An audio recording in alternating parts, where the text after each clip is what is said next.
অবশ্যই শঙ্কের বিষয়, কারণ আমাদের যে আমদানি পণ্যগুলো এখানে যে জট লেগে আছে সেগুলো বেরোতে পারছে না। সেই জটের একটা যে চাপ পড়বে এখানে ডেলিভারির চাপ, এবং আমাদের যে সীমিত যে সংখ্যক যে কাভারমেন্টগুলো আছে সেই কাভারমেন্টের মাধ্যমে এগুলো দ্রুত চট্টগ্রাম বন্দর থেকে নিয়ে যারা রপ্তানিকারক আছে তাদের র মেটেরিয়ালসগুলো এখানে পড়ে আছে, তারা কিন্তু প্রোডাকশনে যাবে। প্রোডাকশনে যাওয়ার পরে সেগুলোকে আবার তারা রপ্তানি করার জন্য সেগুলোকে প্রস্তুত করবে।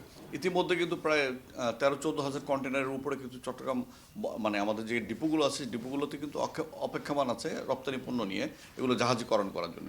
এই জাহাজীকরণ করার পরে আমাদের যে সামনে আমরা যে সংখ্যাটা দেখতেছি যে আমাদের মানে একটা দুশ্চিন্তার ভাঁজ আমাদের কপালের মধ্যে পড়ছে, সেটা হলো আমরা যেহেতু লজিস্টিক্স সাপোর্টার, আমাদের যে মাদার ভেসেলগুলো আছে সেই মাদার ভেসেলগুলো যেহেতু আমাদের এই পণ্যগুলো ইউরোপ যাক আমেরিকা যাক যেখানে যাক ট্রান্সশিপমেন্ট হয়ে যাচ্ছে, সরাসরি যাচ্ছে না সিঙ্গাপুরে, কলম্বোতে কিংবা অন্যান্য যে কোনো ডেস্টিনেশনে তানজিন পালাবাসে হয়ে আপনার ট্রান্সশিপমেন্ট হয়ে যাচ্ছে। তো এর আগের যে মাদার ভেসেলগুলো ছিল সেই মাদার ভেসেলগুলোতে কিন্তু আমাদের স্লট ছিল যে কন্টেনারগুলো যাওয়ার, তো সেই মাদার ভেসেলে কিন্তু আমরা আমাদের এই কন্টেনারগুলো দিতে পারিনি, এবং না দেওয়ার ফলে সেই মাদার ভেসেলগুলো কিন্তু পর্যায়ক্রমে চলে গেছে, খালি চলে গেছে আমাদের এই পণ্যগুলো না নিয়ে, কন্ট্রাক্টগুলো না নিয়ে।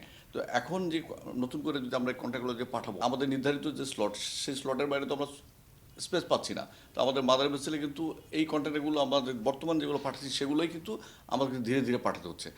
পাশাপাশি আমাদের যে সাথে যে নতুন করে যে কার্গোগুলো কন্টেনারগুলো সংযুক্ত হচ্ছে রপ্তানি পণ্য, সেগুলো কিন্তু সিঙ্গাপুরে বা ট্রান্সশিপমেন্ট পয়েন্টে যেয়ে সেগুলো কিন্তু আবার অপেক্ষা করতে হবে পরবর্তী মাদারের জন্য। এই যে একটা কনজেশন লেগে যাবে, এই কনজেশনের কারণে ক্রেতার কাছে যে নির্ধারিত সময় পৌঁছানোর যে টার্গেট সেই টার্গেট থেকে আমরা প্রায় এই কনজেশনে পড়ে এটা প্রায় আমাদের 20 থেকে 25 দিন, ইভেন 1 মাস 1.5 মাসও লেগে যেতে পারে সেই এই জট থেকে আমরা বেরিয়ে আসতে।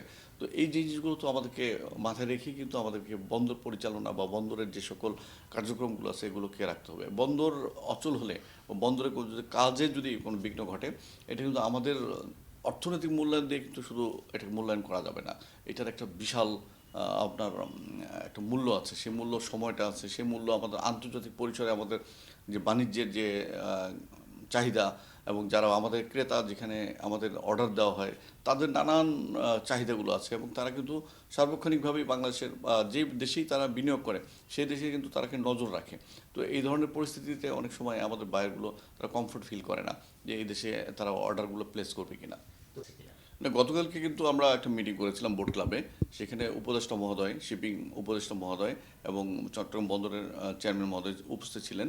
তারা কিন্তু আমাদেরকে একদম ক্লিয়ারলি বলেছেন যে তারা নতুন করে কোনো কর্মসূচি বা নতুন কোনো ধরনের কোনো অ্যাকশনে যাবে না আনটিল মানে এটা সেটেল হওয়া পর্যন্ত, এবং কোনো ধরনের বিরূপ কোনো প্রভাব পড়বে এই ধরনের কোনো অ্যাকশনে তারা যাবে না। তো আমরা আমরা কিন্তু আশ্বস্ত হয়ে এসেছিলাম যে আমাদের যে রপ্তানি পণ্য, বিশেষ করে রপ্তানি নিয়ে আমরা যে আমাদের যে চরম একটা উদ্বিগ্ন সেটা আমরা তাদেরকে বোঝাতে সক্ষম হয়েছি।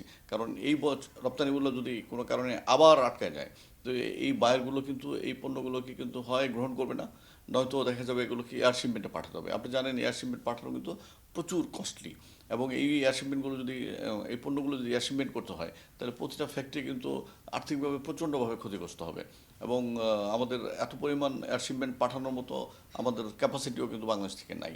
তো সেগুলো তাদেরকে বিবেচনায় রাখতে হবে, এবং নতুন কোনো ধরেন কোনো কর্মসূচি বন্দর বন্ধ হয়ে যাক বা বন্দরের কার্যক্রম অচল হয়ে যাক, আমরা বন্দর ব্যবহারকারী হিসাবে আমরা আমরা শিপিং ব্যবসায়ী, ফ্রেট ফরওয়ার্ডিং ব্যবসায়ী হিসাবে আমরা এটা কোনো মতেই চাই না। আমরা চাই বন্দর স্বাভাবিকভাবে আপনার পরিচালনা হবে, এবং বন্দরের কার্যক্রম স্বাভাবিক থাকবে, এবং যা কিছু হোক আলোচনার টেবিলে সেগুলো সমাধান হবে। আলোচনাই সবচেয়ে একটা উত্তম পন্থা, যে আলোচনার মাধ্যমে সব পক্ষ মিলে উত্তম মানে উইন উইন একটা পজিশনে যে এটা সমাধান হবে। এই জায়গাটাতে কিন্তু গতকালকে আমাদেরকে কমিটমেন্ট করেছে উপদেষ্টা মহোদয় যে তারা কোনো নতুন করে কোনো তাদের বিরুদ্ধে কোনো অ্যাকশনে যাবে না, যেহেতু বন্দর স্বাভাবিক কার্যক্রমের জন্য তারাও কিছু উদ্যোগ গ্রহণ করেছে। তো আমরা এটা সাধুবাদ জানিয়েছিলাম। এখন নতুন করে আবার কোনো যদি এই ধরনের কোনো মানে অ্যাকশনে যায়, এবং বন্দর যদি আবার কোনো তারা যদি কোনো মানে কর্মসূচি দেয় এবং বন্দর যদি কোনো অচল অবস্থা বা কার্যক্রম যদি বন্ধ হয়, তাহলে এটা আমাদের জন্য অত্যন্ত মানে বেদনাদায়ক, এবং মরার উপরে একটা খাড়ার ঘার মতো আমাদের উপরে একটা একটা ইয়ে পড়বে, একটা বজ্রপাতের মতো আমাদের এই অর্থনীতিতে এবং আমাদের রপ্তানি এবং আমদানি পণ্যের উপরে একটা আঘাত আসবে। আমদানি কন্টেনার এবং রপ্তানি কন্টেনার সহ প্লাস বহির্নোঙরে অনেকগুলো জাহাজ দাঁড়িয়ে আছে। আমাদের সেখানেও প্রায় 6 থেকে 7 হাজার কন্টেনার আমার জানা মতে তারা অপেক্ষমান যে এই রপ্তানি পণ্যগুলো সে বাজার এসে নিয়ে আসবে।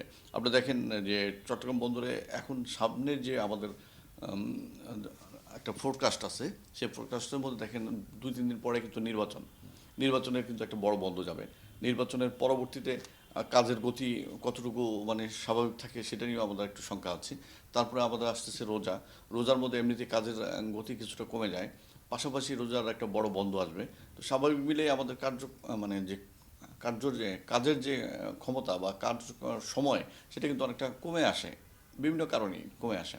তো এই সময়টা এমনিতেই আমরা একটু নানানভাবেই যেহেতু রমজান থাকে, সবার রমজানের একটা প্রস্তুতির জন্য কার্যক্রম ক্ষমতা কিছুটা কমে আসে।